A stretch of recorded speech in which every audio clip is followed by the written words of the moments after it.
ओम नमः शिवाय। ओम नमः शिवाय। शिव हरि बच्चों। बोलो श्री कृष्ण भगवान की जय। बोलो शिव पार्वती की जय। सदा भवानी दाहिने सम्मुख रहो गणेश, रामा सम्मुख रहो गणेश। पांच देव रक्षा करो, ब्रह्मा विष्णु महेश सियापति राम। जय जय राम, मेरो मन बसियो सीताराम। राम नगरिया राम के, बसते गंगा तीर रामा। बसते गंगा तीर रामा। चौकी हनुमत वीर की राम जी, चौकी हनुमत वीर की। बोलो सियापति रामचंद्र भगवान की जय। गणेश भगवान की जय। अपने अपने माता पिता की जय। अपने अपने गुरुदेव महाराज की जय। शिव पुराण की जय। शिव पुराण में कैसे जान सकती हूँ, आपका रूप तो ऐसा है जिस इंद्र सहित संपूर्ण देवता और असुर भी नहीं जानते। महेश्वर आपको नमस्कार है, तपो मैं आपको नमस्कार है। देवेश्वर शंभु मुझ पर प्रसन्न होइए। हे देवेश्वर शंभु मुझ पर प्रसन्न होइए। आपको बारंबार मेरा नमस्कार है, नमस्कार है। ब्रह्मा जी कहते हैं, नारद संध्या का यह स्तुति पूर्ण वचन सुनकर उनके द्वारा भली भांति प्रसन्नचित्त हुए। भक्त उत्सल परमेश्वर शंकर बहुत प्रसन्न हुए। उनका शरीर बल कल और मृग चमर से ढका हुआ था। मस्तक पर पवित्र जटा जूट शोभा पा रहा था। उस समय पलके मारे हुए कमल के समान उनके कुमलाए हुए मुंह को देखकर भगवान हरि दया से द्रवित हो उससे इस प्रकार बोले। महेश्वर ने कहा, भद्रे, मैं तुम्हारे इस उत्तम तपस्या से बहुत प्रसन्न हूँ। शुद्ध बुद्धि वाली देवी तुम्हारे इस सत्वान से भी मुझे बड़ा संतोष प्राप्त हुआ है। अंत इस समय अपनी इच्छा के अनुसार कोई वर मांगो, जिस वर से तुम्हारे आयोजन हो तथा जो तुम्हारे मन में हो उसे मैं अवश्य पूर्ण करूँगा। तुम्हारा कल्याण हो। मैं तुम्हारे व्रत नियम से बहुत प्रसन्न हूँ। प्रसन्नचित्त महेश्वर का यह वचन सुनकर अत्यंत हर्ष से भरी हुई संध्या उन्हें बारंबार प्रणाम करके बोली, महेश्वर आदि, आप मुझे प्रसन्न पूर्वक वर देना चाहते हैं। आदि, मैं वर पाने के योग्य हूँ। आदि, पाप से शुद्ध हो गई हूँ तथा देव आदि इस समय आप मेरी तपस्या से प्रसन्न हैं, तो मेरा मांगा हुआ यह पहला वर सफल करें। देवेश्वर, इस आकाश में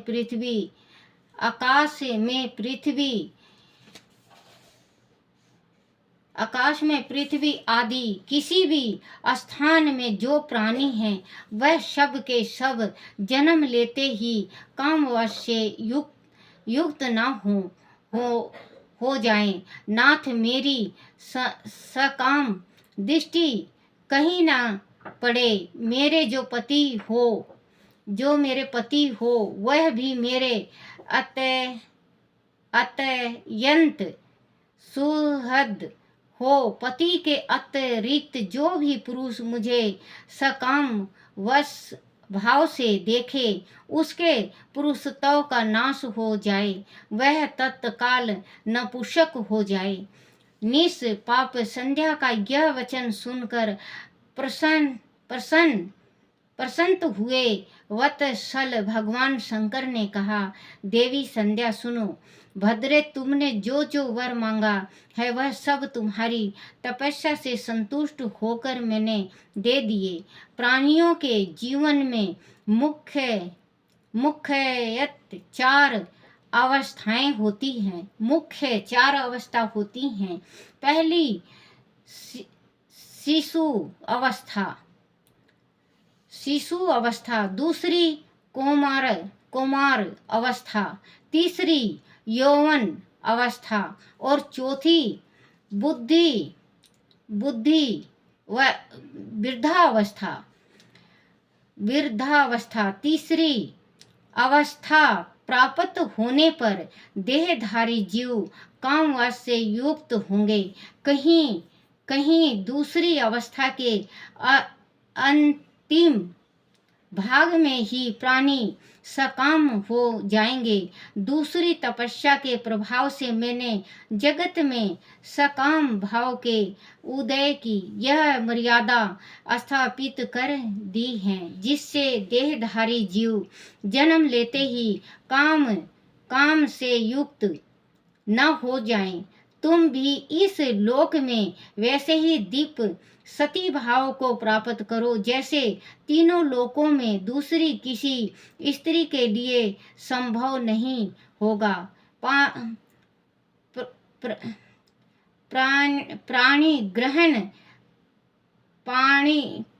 पानी ग्रहण करने वाले पति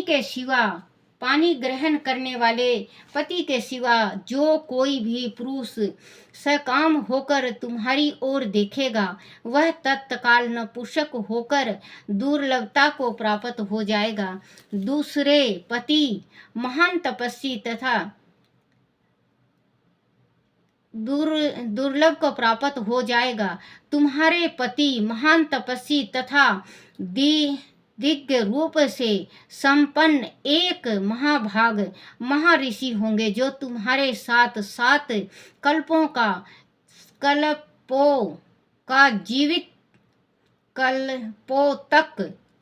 तक जीवित रहेंगे। तुमने मुझसे जो जो वर मांगे थे वह सब मैंने पूर्ण कर दिए। अब मैं तुमसे दूसरी बात कहूँगा जो पूर्व जन्म से संबंध रखती हैं।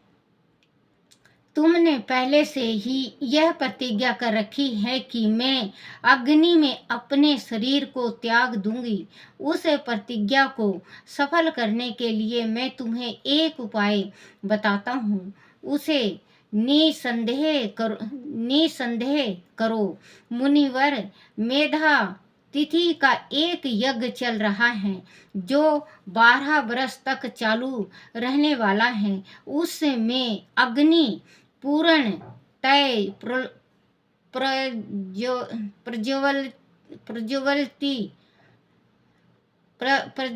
जलती है। तुम बिना विलंब किए उसी अग्नि में अपने शरीर का, बच्चों ये थोड़ा जबान नहीं पलटता, मुझे माफ करना है, मेरे शिव बोले मुझे माफ करना। विलंब किए उसी अग्नि में अपने शरीर का उत्सर्ग कर दो। इसी पर्वत की काम में मेधा तिथि महायज्ञ का अनुष्ठान करते हैं। तुम स्वच्छता पूर्वक वहां जाओ। मुनि तुम्हें वहां देख नहीं सकेंगे। मेरी कृपा से तुम मुनि की अग्नि से प्रकट हुई पुत्री होगी। तुम्हारे मन में जिसे किसी स्वामी को प्राप्त करने की इच्छा हो, उसे हृदय में धारण कर उसी का चिंतन करते हुए तुम अपने शरीर को उस यज्ञ की अग्नि में होम दो। संध्या, जब तुम इस पर्वत पर 4 युगों तक के दिनों उस चतुर युगी का सतयुग बीत जाने पर त्रेता के प्रथम भाग में प्रजापति दक्ष के बहुत सी कन्याएं हुई। उन्होंने अपनी उस सुशीला कन्याओं का यथा योग वरों के साथ विवाह कर दिया। उनमें से 27 कन्याओं का विवाह उन्होंने चंद्रमा के साथ किया। चंद्रमा अन्य सब पत्नियों को छोड़कर केवल रोहिणी से प्रेम करने लगे। इसके कारण क्रोध से भरे हुए दक्ष ने जब चंद्रमा को श्राप दे दिया, तब समस्त देवता तुम्हारे पास आए, परंतु संध्या तुम्हारा मन तो मुझ में लगा हुआ था। अंत तुमने ब्रह्मा जी के साथ आए हुए उन देवताओं पर दृष्टिपात भी नहीं किया। तब ब्रह्मा जी ने आकाश की ओर देखकर और चंद्रमा पुनः अपने स्वरूप को प्राप्त करे, यह उपदेश मन में रखकर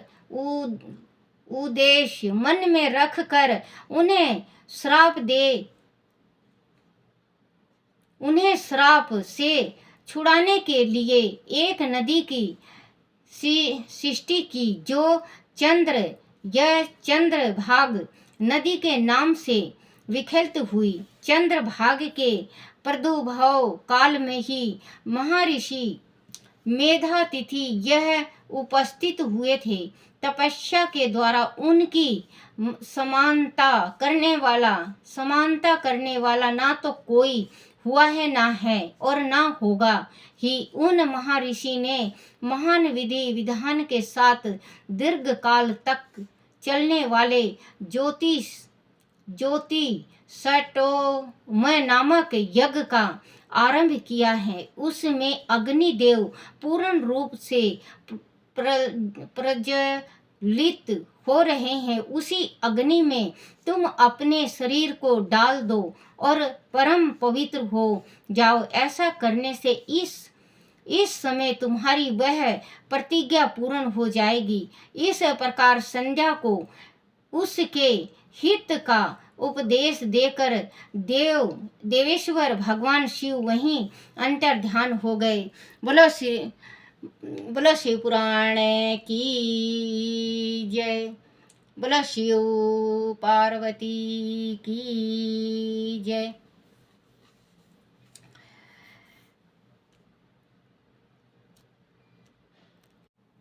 बच्चों, ये संध्या ने उग्र तपस्या किया। उग्र तपस्या में शिव जी प्रसन्न हो गए तो उन्होंने कहा वर मांगो। तो संध्या ने 3-4 चीज का वर मांगा कि जो बच्चा इस सृष्टि में पैदा ले वो कामतुर ना हो, और दूसरा ये मांगा कि अगर मैं अपने जो इस पति के साथ मैं शादी करूँगी उसके साथ सातों जन्म रहना चाहती हूँ, और अगर मुझे कोई कामतुर होके मेरे ऊपर नज़र डाले तो वो नपुंसक हो जाए। क्योंकि कहते हैं ना कि गुरु की माता को कभी बुरी दृष्टि से नहीं देखना चाहिए।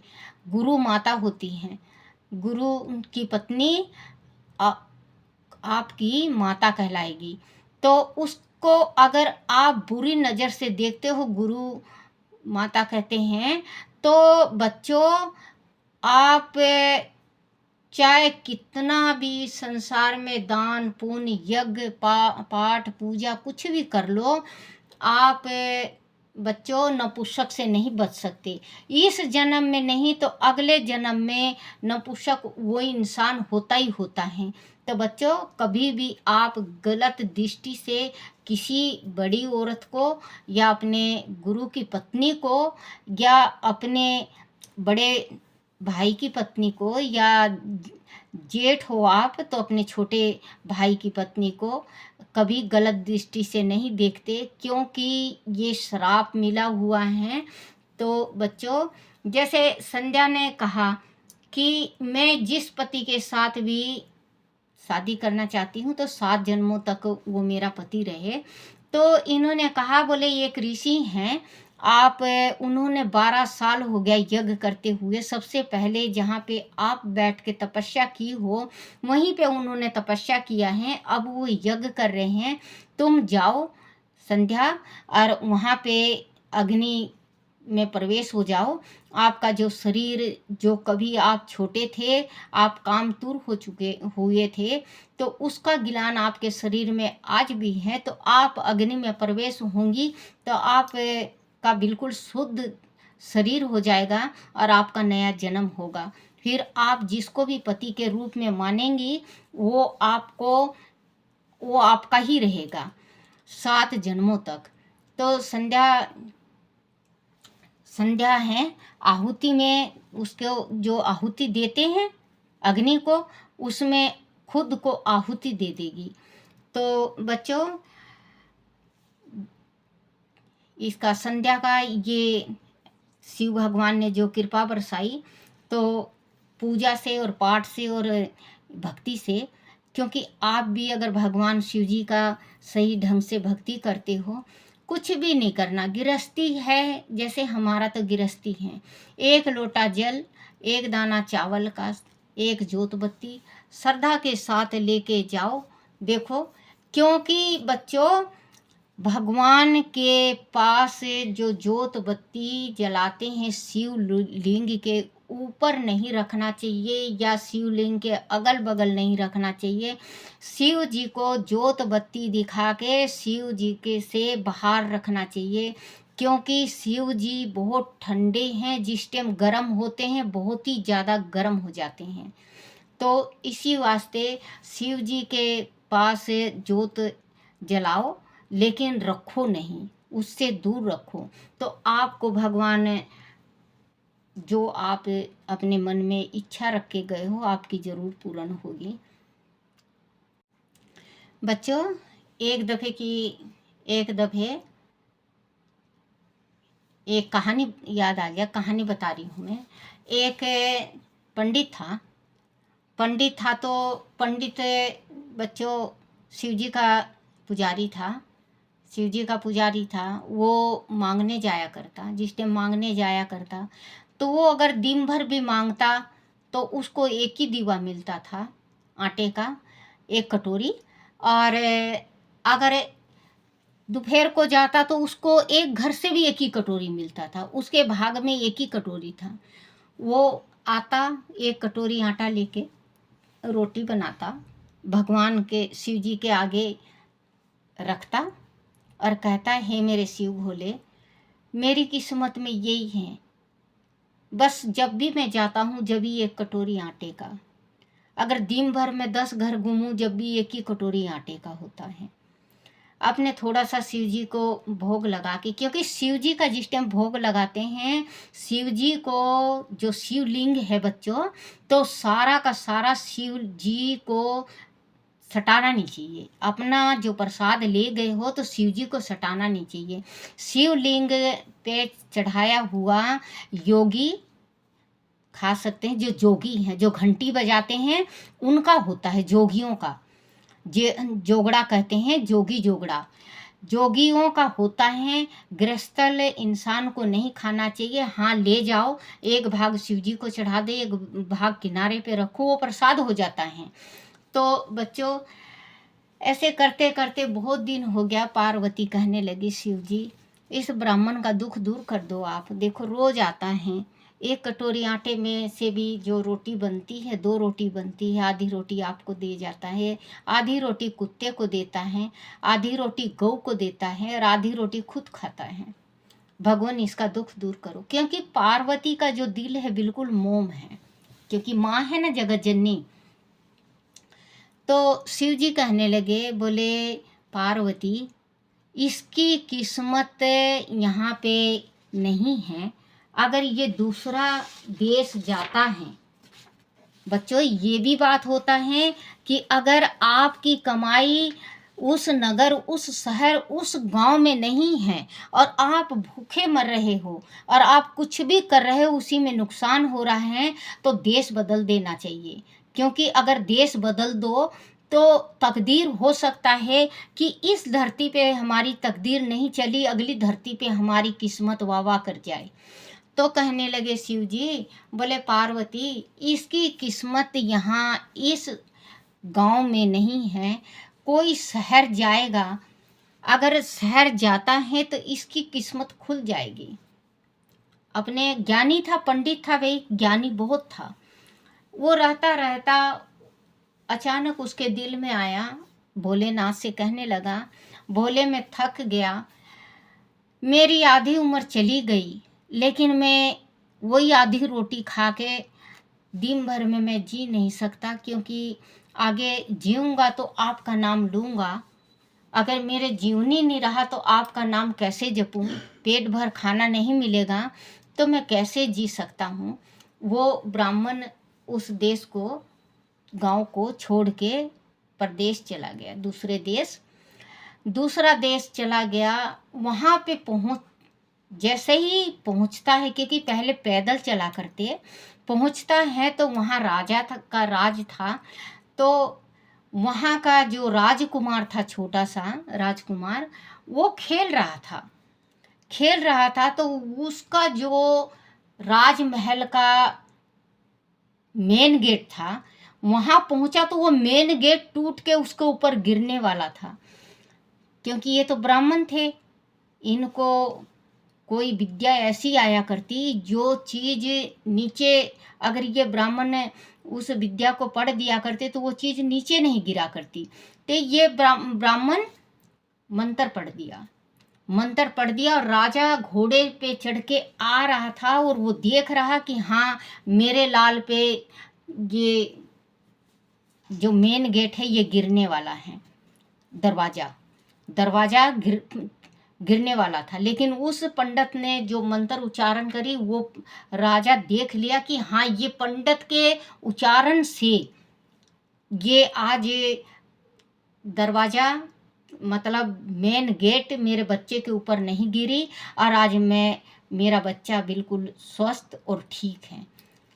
गया राज दरबार में, बोला वो ब्राह्मण चोटा वाला जिसकी चोटी लंबी लंबी है उसको बुला के लाओ। अपने वो तो किसी को जानता नहीं था, वो डर गया। वो सोचा, बोले बेरा मालूम नहीं क्या होगा, चलो भगवान का नाम लेके चलते हैं। गया, बोले भगवान अन्नदाता, मैं तो अभी नया नया आया हूँ, मैं आपको जानता भी नहीं, मुझे आप सजा सुजा मत देना, क्योंकि मैं कमाने खाने आया हूँ। बोले नहीं ब्राह्मण, आज से तू हमारा, जो हम कहते हैं ना राजगुरु, आज से तू हमारा राजगुरु हुआ। शिव पार्वती दोनों खड़े थे। शिव मुस्कुरा के पार्वती से कहे, बोले प्रिय देखा तुमने, उस धरती में ये चाहता भी कि मैं एक रोटी खा लूं, इसको एक रोटी भी नसीब नहीं थी। गांव बदलते, दूसरा देश आते ही इसकी तकदीर देखो, पैर जैसे ही धरती में पड़ी है और इसका किस्मत पलट गया, आज ये राजगुरु हो गया। तो बच्चों, राजगुरु होके वो राजा शाही जीवन जिया और भोलेनाथ का पूजन किया। वो राजा से ये कहा, भगवान मेरे पास कुछ भी नहीं है अन्नदाता, मेरे पास दिल में कोई राज नहीं है, मैं तो सिर्फ शिव जी का भक्त हूँ, मैं शिव जी को जल चढ़ाता हूँ और शिव जी का ओम नमः शिवाय का जाप करता हूँ। जो ये गिरने वाला था मेन गेट, मैंने शिव जी से बस एक प्रार्थना किया, हे मेरे शिव बोले, अगर मैंने जो तप किया हो, जितना भी तप किया है सब लग जाए और राजकुमार बच जाए। वो राजगुरु बना, राजगुरु बनने के बाद राज सुख भोगने लगा, लेकिन शिव जी का पूजन नहीं छोड़ा वो ही राज गुरु बनने के बाद भी कुत्ते की रोटी, गऊ की रोटी और खुद पेट भर खाने लगा, गऊ की सेवा करने लगा। तो बच्चों, आप भी शिव जी को जल चढ़ाया करो और शिव जी से प्रार्थना करा करो, हे परमात्मा, हे भगवान, जैसे उस ब्राह्मण का पहले था वैसे किसी का ना करना, जैसे बाद में आपने सुना मेरे शिव भोले, सबका सुनना, सबका सुनना, कहते को हुकारा भरते को और सुनने वाले को सबकी मनोकामना पूर्ण करना। ओम नमः शिवाय, ओम नमः शिवाय। शिव हरि बच्चों। ओम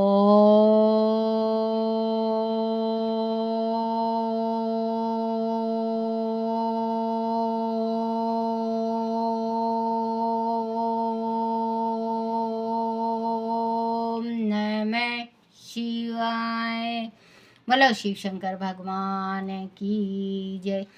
शिवाय नमो, शिवाय नमो, शिवाय नमो, शिवाय नमो, शिवाय नमो, शिवाय नमो।